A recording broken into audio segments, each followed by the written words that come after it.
Good morning. Today we are going to discuss earthquake, which is a natural disaster.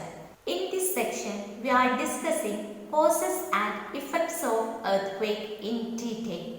You have already familiar with the natural disaster earthquake. So these are some images of earthquake. Gujarat earthquake, Mexico earthquake. So an earthquake is a sudden vibration caused on Earth's surface with the sudden release of tremendous energy stored in rocks under Earth's crust, and it is occurs due to sudden movement of Earth crust. Earth ക്രസ്റ്റിന്റെ movement ഫലമായി ഉണ്ടാകുന്ന വൈബ്രേഷനെയാണ് നമ്മൾ earth quake എന്ന് പറയുന്നത്. Earth ക്വേക്കിൽ actually എന്താണ് സംഭവിക്കുന്നത്? Earth ക്രസ്റ്റിൽ കാണപ്പെടുന്ന റോക്സിൽ അടങ്ങിയിട്ടുള്ള ട്രമെൻഡസ് എനർജി ഇവിടെ റിലീസ് ചെയ്യപ്പെടുകയാണ് ചെയ്യുന്നത്. Impact of earthquake is sudden and there is no warning, then it is impossible to predict. Earthquake എന്ന് പറയുന്നത് സഡൻ ആയിട്ടുള്ള ഒരു ഡിസാസ്റ്റർ ആണ്. അവിടെ നമുക്ക് ഒരു വാർണിംഗും കിട്ടുന്നില്ല, അതുകൊണ്ട് തന്നെ നമുക്ക് പ്രെഡിക്റ്റ് ചെയ്യാൻ ബുദ്ധിമുട്ടാണ്. We have already known our earth crust is full of cracks. These small cracks are known as fault. The point on the fault on which first earthquake movement starts is known as epicenter. നമ്മുടെ earth ക്രസ്റ്റിൽ ഒരുപാട് ചെറിയ ക്രാക്കുകൾ കാണപ്പെടുന്നുണ്ട്. ഈ ക്രാക്കുകളെ പറയുന്ന പേരാണ് ഫോൾട്ട്. ഫോൾട്ടിലെ എർത്ത് ക്വേക്ക് മൂവ്മെന്റ് സ്റ്റാർട്ട് ചെയ്യുന്ന പോയിന്റിനെ പറയുന്ന പേരാണ് epicentre. The severity of an earthquake is measured by Ritcher scale. It's a tabular column which is showing Ritcher scale readings and the severity of earthquake.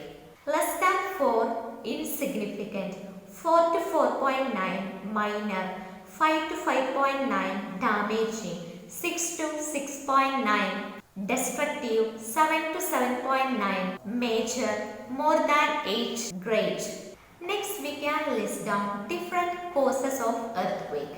It includes disequilibrium in any part of earth crust, underground nuclear testing, decrease of underground water level, deep well disposal of liquid waste, and finally impoundment of huge quantities of water in lake behind a dam. Earth ക്രസ്റ്റിലെ different layers അല്ലെങ്കിൽ പ്ലേറ്റ്സിന്റെ ഡിസ്ഇക്വിലിബ്രിയം ആണ് earth ക്വേക്കിന്റെ പ്രധാന കാരണം. അതുപോലെ മറ്റു കാരണങ്ങളാണ് underground nuclear testing, അതുപോലെ തന്നെ deep well injection of liquid waste, underground water level കുറഞ്ഞു പോകുന്നത്, അതുപോലെ ഡാമിന്റെ ഡാമിൽ നമ്മൾ ഒരുപാട് ഹ്യൂജ് ക്വാണ്ടിറ്റി ഓഫ് വെള്ളം കെട്ടി നിർത്തുന്നതും എർത്ത് ക്വേക്കിന് കാരണമാകുന്നുണ്ട്, അഥവാ സീസ്മിക് ആക്ടിവിറ്റിക്ക് കാരണമാകുന്നുണ്ട്. Consequences of earth quake. There are many consequences due to earthquake. Ground shaking causes difficult to remain standing during earthquake. And also liquefaction causes some soil to behave like a liquid. Ground shake ചെയ്യുന്നത് കൊണ്ട് നമുക്ക് earth ക്വേക്കിന്റെ സമയത്ത് stand ചെയ്ത് നിൽക്കാൻ ബുദ്ധിമുട്ടാണ്. അതുപോലെ liquefaction സംഭവിക്കുന്നത് കൊണ്ട് തന്നെ കുറച്ച് സോയിൽ ലിക്വിഡ് പോലെ ബിഹേവ് ചെയ്യുന്നു. എർത്ത് ക്രസ്റ്റിൽ നിന്നും മാഗ്മ, ലാവ തുടങ്ങിയ ഫ്ലൂയിഡുകൾ പുറത്തേക്ക് പ്രവഹിക്കുന്നത് കൊണ്ട് തന്നെ നമ്മുടെ സോയിലും ലിക്വിഡ് പോലെ ബിഹേവ് ചെയ്യുന്നു. It damages settlements and transport systems. It collapses roads, houses and also structural failures. It also leads to deformation of ground surface. Water mains, gas lines, power cables are dislocated. Next, we are going to discuss earthquake hazard mitigation. How we can reduce the impacts due to earthquake. It includes establishing earthquake monitoring centers, or otherwise known as seismological centers, GPS, Global Positioning System, and earthquake resistant building structures. Earthquake monitoring centers അഥവാ seismological centers establish ചെയ്യുക വഴി നമുക്ക് regular ആയിട്ട് monitor ചെയ്യാൻ സാധിക്കുന്നു. Earth quake സംഭവിക്കാൻ സാധ്യതയുണ്ടെന്ന് മനസ്സിലാകുമ്പോൾ നമുക്ക് ഈ ഇൻഫർമേഷൻ വൾണറബിൾ ഏരിയാസിലോട്ട് ട്രാൻസ്ഫർ ചെയ്യാനും കഴിയുന്നു. GPS ഗ്ലോബൽ പൊസിഷനിങ് സിസ്റ്റം വഴി നമുക്ക് ടെക്ടോണിക്കൽ പ്ലേറ്റ്സിന്റെ മൂവ്മെന്റ് യഥാസമയം മനസ്സിലാക്കാൻ കഴിയുന്നു. Earth quake resistant building structures houses ഒക്കെ കൺസ്ട്രക്ട് ചെയ്യുന്നതിന്റെ ഫലമായി നമുക്ക് എർത്ത് ക്വേക്കിൽ നിന്നും പ്രൊട്ടക്ഷൻ ലഭിക്കുന്നുണ്ട്. Earth quake resistant buildings heavily reinforced ആയിരിക്കും. അതുപോലെ തന്നെ സ്ട്രക്ചറിന്റെ ബിനീത്ത് ഫൗണ്ടേഷന്റെ താഴെ നമ്മൾ ഫ്ലോട്ട്സ് പ്ലേസ് ചെയ്യും.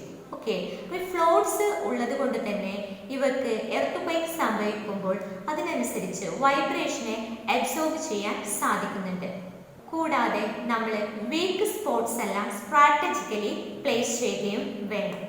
That is why wooden houses are preferred in Japan in vulnerable areas.